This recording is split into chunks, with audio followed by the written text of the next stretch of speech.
Today we're working on double knit mittens. Welcome to GoodKnit Kisses. We're all about helping you stitch your love and love your stitches. This is the rotating double knit loom by KB Looms. We are set up for double knitting today. Thank you so much to KB Looms. You're also going to need your loom hook, a tapestry needle, and stitch markers. I recommend at least 2, but I've used 6, and you'll see why later on in the video. And of course, you'll need your yarn. We're working with a bulky number 5 weight yarn in 3 colors. If you don't have the rotating loom, there will be a link to get one, or you can use a double knit loom that has at least 34 pairs of pegs or sets of pegs. You're just counting across the front, and then as long as it has a pair that lines up. Click on the link below for details to get your pattern to follow along with these spruce berry mittens with other helpful tips and more on that blog. This tutorial is chock full of double knitting that I have never shown on GoodKnit Kisses before, so you're going to want to keep watching all the way through till the end. We'll be going over 8 techniques in this video to assist with the pattern. I have videos covering other techniques used, and videos for those will be in the blog, so click on the link to see all that we prepared for you. As always, please watch the entire video before following along. It will make it much easier when knitting on the second go round. In this video, we will cover wrap and hook over in flat double knit. This is a double knit fabric. It's reversible and thick. We're going to be changing color, increasing the thumb section, which also includes decreasing and moving the stitches back in, as well as reinforcing the thumb section, and 2 colors in 1 row in double knit. Let's get started. Let's first show the best way to wrap and hook over on this loom. An easy way to wrap your loom is to go all the way down to the end and then swivel it this way and wrap on the way back. So you're continuing to hold the strand in the hand that you prefer. Then when you're still on this side, the last peg will be inside here.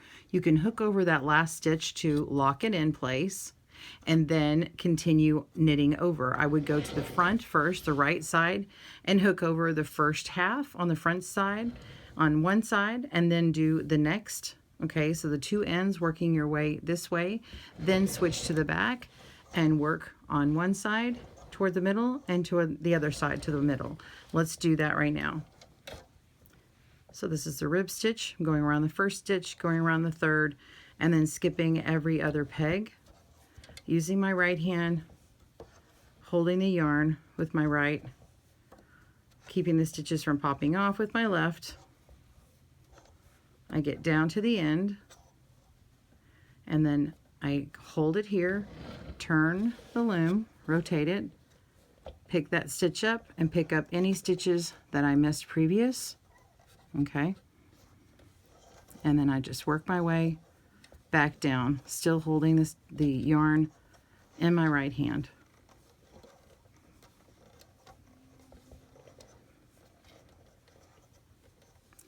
I come to the last one, I go around, hold it in the back, which is actually the right side, and I'm just going to go ahead and hook over that stitch, and now I can start hooking over the front. I'm just going to start on this left side and work my way to the middle.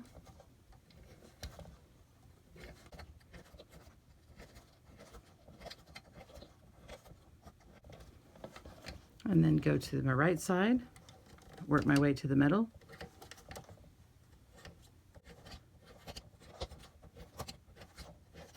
Now the front board is nearly finished, and then we turn it around and work back here. I do have a stitch that I accidentally didn't hook over, so let's just do that now. That's how you would fix that. Just lift it up and hold it, place back down, and then hook over. And continue working to the middle, and then you would work this way. All right, continue in your knitting. Let's change colors. I'm going to add in white yarn, and we're going to this second peg and going underneath this little strand here. It's hard to see in the dark yarn. I found that using a tapestry needle to add this yarn goes in much easier. You can see how it pulls right on through. Okay, and it says to tie on our yarn, tie a knot.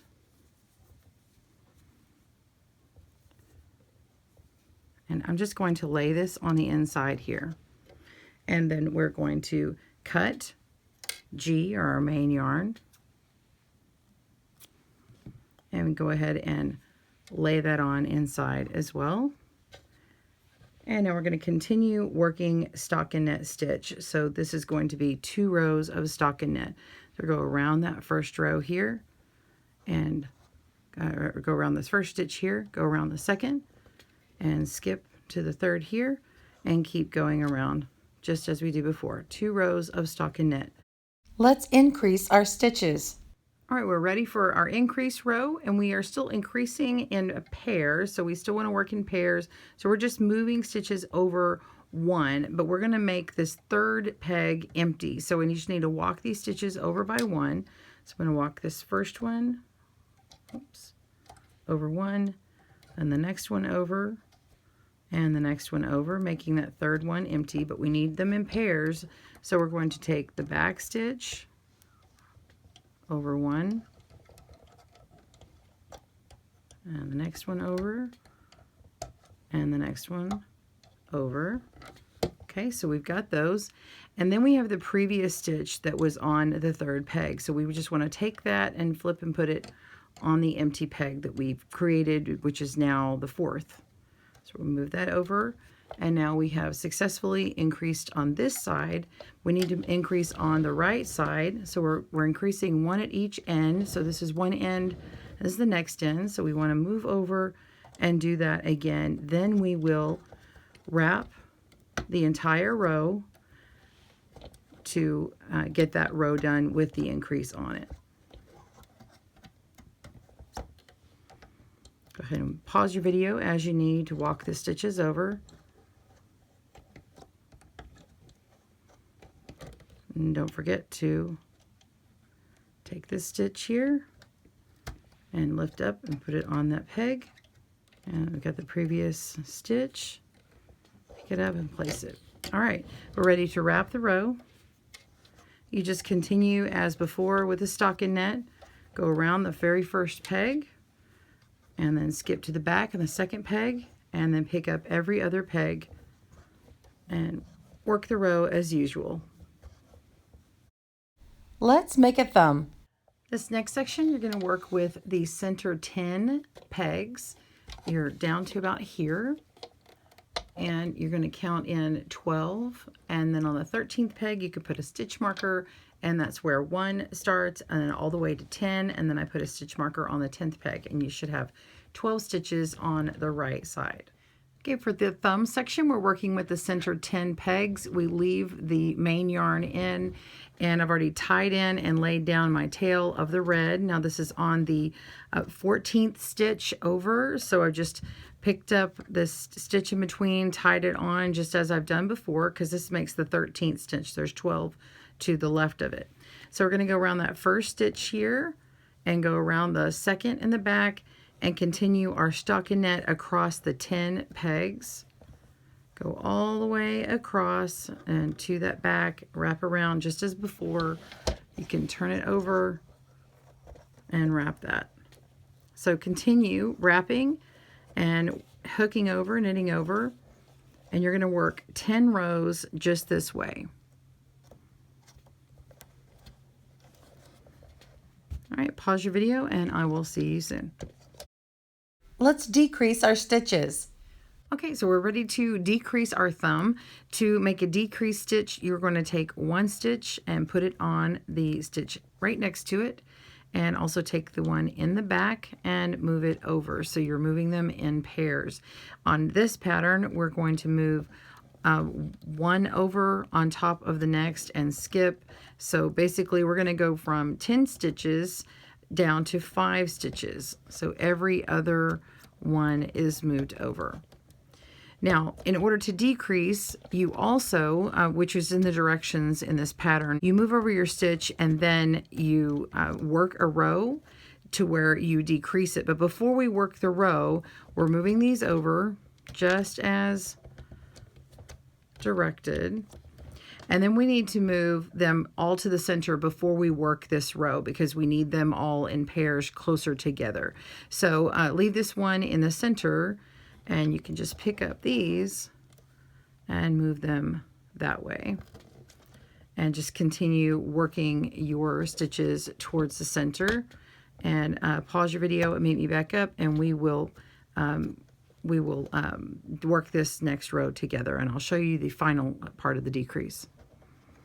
So I've moved all these stitches inward, and now I want to work this row so that they are all knit over. So just go around the pegs and do a stockinette stitch and work them over, and you're going to be working the bottom 2 stitches over the top 1 stitch. So I'm not really turning this one here. We're going to just take 1, 2, and go over that way, or you can grab them both at the same time and work these stitches in, and do the back row as well. Pause your video and I'll meet you back up for the last part of the thumb. All right, the last part of this is you need to cut a tail. It says 6 inches. I'd say actually about 12, just to make sure you have plenty, because you're going to use this for sewing. So go ahead and put your tapestry needle on here, and you're going to go through all these stitches here and hold them to darn in later. So I would suggest that you go ahead and take these back stitches over the top here and then go through it. So lift up and over, and then go through all the stitches here and take it off.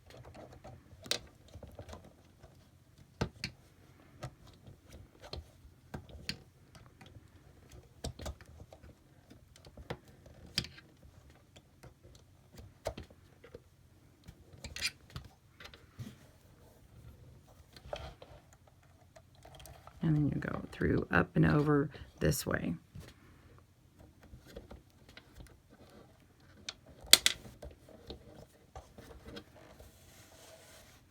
All right, pause your video and we'll meet back up for the rest of this. See you soon.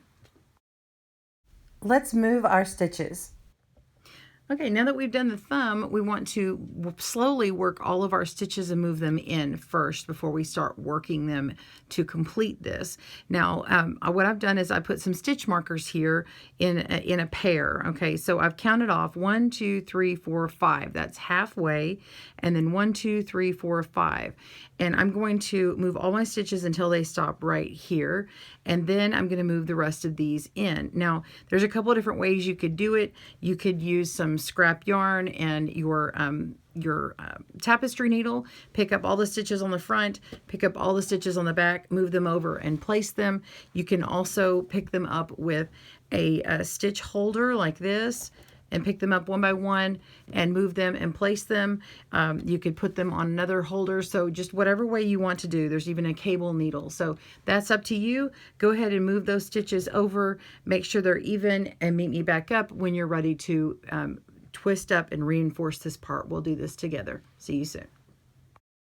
Let's reinforce a double knit thumb. After you've moved in all the stitches inward, you're going to crisscross the 12th and 13th stitch here, and I've actually gone ahead and crossed it here so you can see. And I'm going to pick up my second loom hook, loom tool here, and show you how I did that. So I'm going to pick one up here, just picking that right up, and I can actually take this off now, I don't need that, and pick up the next one, and then take it and stretch it over, place it, and then place this one. This is what that crisscrossed area will do at the base of the thumb, just so you can see that. Let's make 2 colors in 1 row of double knitting. All right, so we're going to be working with 2 colors of yarn from here, this middle section where the fleur-de-lis is. I've tied on my red yarn, leaving the white, and I'm going to show you how to wrap. We're going to wrap with the red first, then we're going to wrap all the way down and back with the white. So the red will remain at the right side. There's going to be 5 fleur-de-lis. So I've gone ahead and marked my pegs. If you want to go ahead and do that too. The first one is going to be centered alongside where the peg number 4 is. So just picked it up and put it on peg 4. Then it's also on 9, 14, 19, and if you still have your original where the 22 was, that peg is still going to have that stitch marker there, and that's the center of all the fleur-de-lis. Let's go ahead and wrap this. This is a figure 8 stitch. This is where you make a little figure 8. So I've tied it in on this this peg here with my red, and I'm going to go down to this one here, which is number 4. I'm going to go around in a figure 8 around these 2 pegs. So I'm going to go around the pair of 4 number 4 pegs. So 1 2 3 4, 1 2 3 4, and that's where it is. We're going to go down here where this next one is and go around in a figure 8 pattern around those 2 pairs. Come down here where the next one is. This is on 9 zigzag. I'm sorry, this was on 4. This one was on 9. This one was on 14. And come down to this one, which is number 19, and then down here, which is number 24. Now, when you're done with the red, you can just come and hang it up on the side here. You could put it around a few pegs just to make sure it's not going anywhere. And we're going to come back over to this left side and work our white in here. Now I had to wrap it a couple of times to make sure I'm doing it correctly. You do need a stockinette stitch. It's going to wrap a little bit differently on the end. So let's go ahead and make sure we got this right. So we're going to go around the first stitch here, then we're going to go around the back to the second stitch. Now go to the front to the third stitch. This is where it gets a little different. We're going to go back here. Now we're skipping this empty peg here. We're not going to work where the red is because we've already got 2 stitches there, one from the previous and one from this figure 8. We're going to go right next to it to that empty peg, and then we're going to come straight down here. We're going to skip this empty peg here. We're ignoring the reds. We're going to go to this one and then come back and skip, make an empty peg, go around, come down, make an empty peg, go around. This is empty. We're going to go skip over this figure 8, go down. Then we're going to come around here, skip, empty. And so you kind of get the idea. So we're just going to keep going down, making sure that you are not picking up too many stitches. The way I did it the first time, it looked like it was going to do a rib stitch. So we're going to come down here. There's a twisted knit stitch, which is that figure 8. We're going to go zigzag around, and then it comes to the last one. Now, I'm going to wrap around, and normally you end up here, and then you kind of go around and move your, swing this around, the rotating loom, swing it around. I'm just going to go ahead and use my left hand and kind of work my way back this way because I can see it easier. So now I'm just going to pick up all the stitches that we did not do earlier in the white, ignoring the red ones.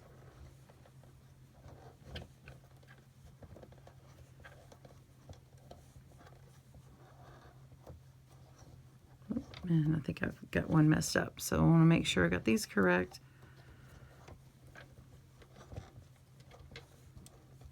Okay, now I am back where I should be, and now I can knit this over and lock it in. And just inspect it and make sure it looks like the stockinette, where the things aren't crisscrossed too much like when you did the original rib stitch. Okay, so going to go ahead and hook on over and pause your video and meet me back up. And by the way, this is the row 1 of the fleur-de-lis.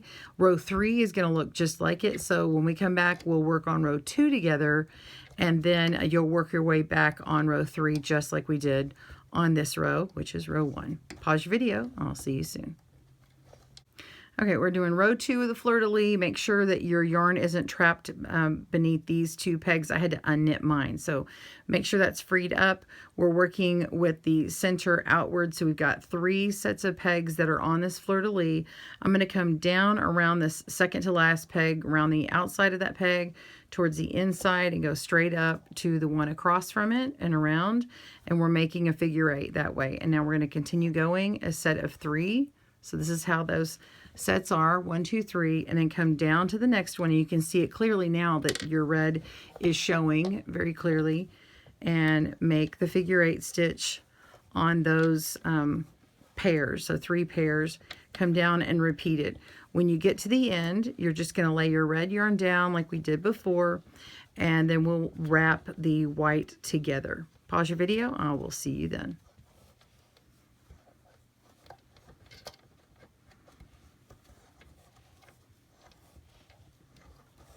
Okay, now that I've finished with this one, I'm going to skip the last couple of pegs and come around back here and just kind of secure it a little bit. That way it doesn't jump off. Okay, and now I want to take my white and go down around this first peg here and skip that first in the back, go around the back one.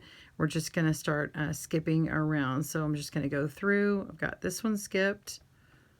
We're going to come down here and go to this one because this one skipped here, and come to the back. Those 3 are red. We need to skip, so we're going to go here, and then we've got a skip, and then 3 red, and then we'll work this one, and those are red. That's a skip, so we're going to work that one. Come down here, and that one's skipped, so we're this one. Those are red. Skip 1. So you kind of see my process. I come way down here, and we need to skip 1, come down, and all the way down and around again. And this is just like the one before where we were on row 1 of this, where we had to wrap it a little bit differently. All right, come down and make sure and just pick up all the skipped ones. Don't miss one. These have double pegs, a red. And pick up all the ones that we did before, or that we missed before. And that one, and that one, all the way around. So we've got double ones everywhere, and these are red down here. Okay, go ahead and hook over on here, and then you're going to repeat the same as row 1. We're going to go this way, just repeat that section again. I'll meet you back up when you're done with row 2 and 3. See you soon. All right, now that the fleur-de-lis is made, you cut the red yarn. I went ahead and trapped that in, and then I worked those over when I weaved it back the next way. That's why you can't see it. Now you're going to work two rows of the white. Go ahead and do that, and then you'll cut the white and then start working on the green. Thanks again to KB Looms today. We hope this tutorial has helped you make your mittens, but more importantly, techniques to make more double knit patterns for your loved ones. Will you do me a favor? If you like this video, will you please comment in the community below and subscribe for more videos from GoodKnit Kisses, where we stitch our love and love our stitches. See you again soon, and happy knitting. Bye-bye.